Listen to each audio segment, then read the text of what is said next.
의견 드리겠습니다. 신분정책 관련된 불균형, 불평등이 발생하는데 어떻게 해결할 거냐? 좋은 제안들을 좀 많이 해주셨고요. 앞에서 박 의원님도 직접 신축, 제가 생각하기에 급성기 병원을 짓는 것은 좀 아닌 것 같은 생각이 듭니다. 전남 장성에 국립심혈관센터를 짓는다. 지을 수는 있는데 건물을요. 인력이 유지가 되지 않으면 그거는 건물 덩어리에 불과할 뿐입니다.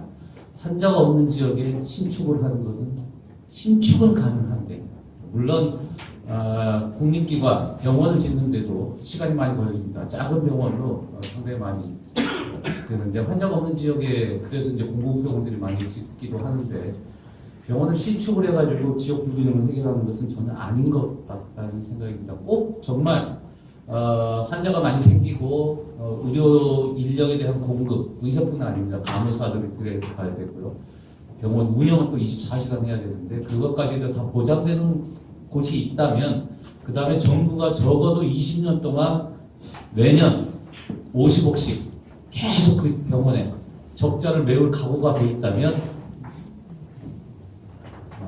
지원을 신축하는 것은 솔루션이 있지만 급성기 문제를 해결해서 신축하는 건 제가 봐도 좀 아닌 것 같다는 생각이 들고요. 기존에 있는 병원 중에 그나마 역할을 하도록 지원하는 건 굉장히 필요한 것 같습니다. 그래서 지역센터, 번역센터에 대한 지정 얘기가 상당히 많이 나왔고요. 그 다음에 이렇게 지정을 했음에도 불구하고 이게 지속적으로 정부가 육성을 하지 않으면 기능을 하기가 굉장히 어렵습니다. 앞에서 이렇게 발표하신 병원에 계신 선생님들께서 유지하기가 너무 힘들다. 예산이 삭감이 돼서 보훈 이외에 다른 지역도 하고 싶은데 이게 할 수가 없다. 이렇게 되는 거죠. 보훈에다가 병원 짓는다고 해결되지는 않습니다. 공공병원 중에 지정하는 방법들이 있어요. 대표적으로 예를 들어서 서귀포 의료원하고 현재 분당 서울대병원하고 하고 있는 이천 의료원 공공병원에 크리티컬 패스, 심혈관 증제를 한 것들을 지원할 수 있는 방법들이 있습니다. 해왔습니다. 근데 오래가지가 않아요. 예를 들어서 서귀포 의료원은 지방의료원이라서 정부가 공공의료과입니다. 엔지오 장비를 주고 또 서귀포 의료원도 심장 중재를 하는 의사를 뽑아가지고 몇 년 동안 열심히 했는데 왜 이렇게 의사 당직 쓰고 하는데 월급을 많이 주냐? 그러니까 그 사람이 그만두고 나가는 거예요. 그러니까 한 2년 서귀포 의료원이 서귀포에 생긴 심장 환자를 하다가 아까 김민 교수님도 말씀하셨지만 그래서 나가버리니 거기 있는 일부는 여기 심장 하던데 갔더니 오늘은 당직을 안 선대. 그래서 오히려 거기서 시간 골든타임 다 써먹고 다시 제주까지 가느라고 오히려 환자의 모탈리티가 더 나쁜 사례가 생기고요. 경기도 경우에도 지역 심혈관처럼 이천 의료원이 지금 심장 중재를 하기 위해서 분당 서울대병원이 교육훈련 열심히 하고 있고 이천 의료원도 굉장히 지금 의욕적으로 하는데 제가 봐서는 이게 3년 이상 못 가고 그 의사가 그만두는 순간 무너지기 시작합니다. 그래서 정부가 이 사업을 하려면 2, 3년 반짝해서 될 일은 아니다라는 거죠. 그러니까 신축을 하는 거는 더 오랫동안 한 2, 30년 동안 몇십억씩 될 각오를 하든지 아니면 정부가 지정을 하는 것도 적어도 30년 이상은 예산을 지속적으로 줄 각오를 하지 않은 한은 지정도 상당히 어려울 것 같습니다. 현재 번역센터가 10년 이상 계속 정부가 예산 지원을 하고 있는데 그것은 이제 축소되고 있기 때문에 상당히 어려운데 복지부도 와 계시긴 하지만 정부가 애는 낳는데 이거 애를 키우질 않아요. 심지어는 자기 애인지도 몰라. 권역센터 만들어 놓고 심혈관 센터 만들어 놓고 사실은 제가 이걸 10년 이상 해오고 있습니다. 대한민국에서 저처럼 오래 권역센터 쫓아다니면서 지역 다니면서 평가하고 정책 제도한 사람이 없어요. 공무원 중에도 공무원은 더 할 것 없죠. 그러니까 애만 넣고 그냥 만들어 놓고 그냥 까먹고 잊어가는 거예요. 제가 계속 키워가지고 이거 정부가 낳은 자식입니다 얘기를 하는데 내 자식인가? 왜 자꾸 우리한테 돈 달라고 그래?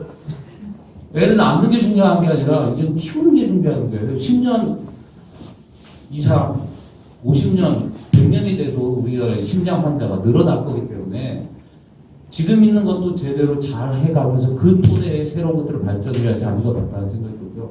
얘가 좀 길어져서 죄송한데요. 학회에서 인증을 하는 것도 굉장히 저는 중요하다고 생각합니다. 정부에서 지정하는 것만으로는 사실 지금 14개 센터 지정했지만 이거를 전부 커버할 수는 없고요. 그나마 민간에서 정부의 지원 없이 이거 하는 의료기관들을 보다 조금 당신들은 당직도 조금만 서봐라. 당직 쓰기 어려우면 번역센터로 빨리 환자들을 옮기는 역할만이라도 좀 해라. 미션을 좀 주고 예산 지원도 하고 하는 것들이 좀 필요할 것 같고 그런 측면에 있어서는 학회가 심장붕괴 인증이라든지 또는 인증병원이라든지 김용 교수님 제시했던 순환당직자 같은 경우도 저는 학회에서 한번 시범적으로 해보는 것도 굉장히 필요하다고 생각합니다. 인력 수급 문제가 굉장히 앞에서도 많이 했지만 제가 봐서 5년, 10년 되면 심장 이거 하시는 분들 없을 것 같아요. 지금 큰일입니다. 암이야 서울 가서 치료하면 되는데 심장은 뭐 갈 수가 없잖아요. 곧 인력 수급 문제, 당직 어려운 문제, 60대신 교수님들이 당직을 서야 되는 상황이 되고 응급의학과는 당직 쓰면 3일 쉰다고 그러더라고요. 하루 당직 쓰면 심장 하시는 분은 당직 쓰고 그다음에 외래 진료 또 계속 해야 돼요. 불안해요. 아까 3일 동안 뭐 이거 인력 문제는 지금 버틸 수 있는 수준이 아니다. 정부가 필수의료 관련해서는 학회에서 인증을 하는 것들을 바탕으로 많은 것들을 조금 정책적인 지원들을 같이 해야 될 것 같습니다. 예산을 정부가 직접 주는 방법이 있으면 제일 좋고 그게 안 되더라면 수가 인상을 하는 부분도 있지만 수가 인상도 문제점이 생겨요. 수가만 올려놓으면 우리 김 교수님 잘 알고 지적도 했지만 모두 다 하겠다고 하는데 실제 당직은 안 하는 전작 필요할 때 이대 여기까지 얘기하면 좀 길어지니까 수가를 그냥 올릴 게 아니라 전제 조건 하에 예를 들어서 당신들이 야간에도 좀 해라. 돌아가면서 순환을 해라. 주말마다 한 병원씩 해라. 또는 한쪽에 좀 우선 몰자. 이런 존재 조건 하에 제 생각으로는 수가도 정책 수가를 좀 이 사업에 참여하는 야간 당직에 참여하는 조건 하에 수가를 50% 100%더 주든지 그 지정받은 곳에서 한다면 이런 것들 좀 병행을 해야 되지 않을까 생각이 듭니다. 정부가 직접 지하는 걸 말고 보험 수가로도 그냥 수가를 단일하게 인상을 해서는 안 될 것 같고요. 그렇게 되지 않으면 최소한의 질적 수준이 볼륨 이펙트가 없기 때문에 오히려 수가가 높다는 이유로 퀄리티 낮은 의료기관이 오히려 너무 이런 걸 할 가능성이 있어서 좀 그런 걸 억제하는 차원이 필요할 것 같습니다. 오늘 행사는 학회가 상당히 많이 준비를 하셨기 때문에 학회에서 할 일도 상당히 많은 것 같습니다.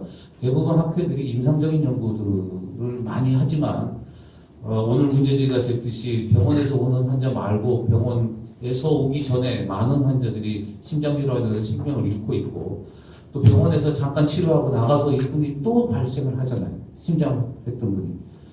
그래서 이 사람들이 병원에서 임상 연구가 아니라 도대체 환자들이 어디로 가는지, 약물 치료를 하는지, 심장재활을 하는지, 이런 의료 이용에 관련된 환자 행태 연구, 그 다음에 그런 것들을 바탕으로서 제도 정책, 보험 수가 올려달라만 얘기를 할 게 아니라 왜 보험 수가들을 어떻게 올려야 될 건지에 대한 제도 정책적인 연구도 앞으로 학회가 해야 되는 부분이 아닌가 생각합니다. 회원들의 권익 보호도 중요한데 회원의 질적 수준 향상, 그 다음에 질적으로 문제가 있는 회원들을 통제하고 규제하는 것도 학회가 해야 될 중요한 역할의 하나가 생각됩니다. 오늘 이런 자리에 학회가 주관을 해주셔서 여러 가지 현장의 이야기, 앞으로 우리가 해야 될 과제 이런 것들을 다시 한번 좀 저도 느끼는 계기가 됐고요. 그래서 학회에서 감사드리고 좀 이런 자리를 학회가 좀 많이 만들어서 좀 중요한 정책 제안들을 좀 많이 해주는 기회가 더 있었으면 하는 바람입니다. 감사합니다.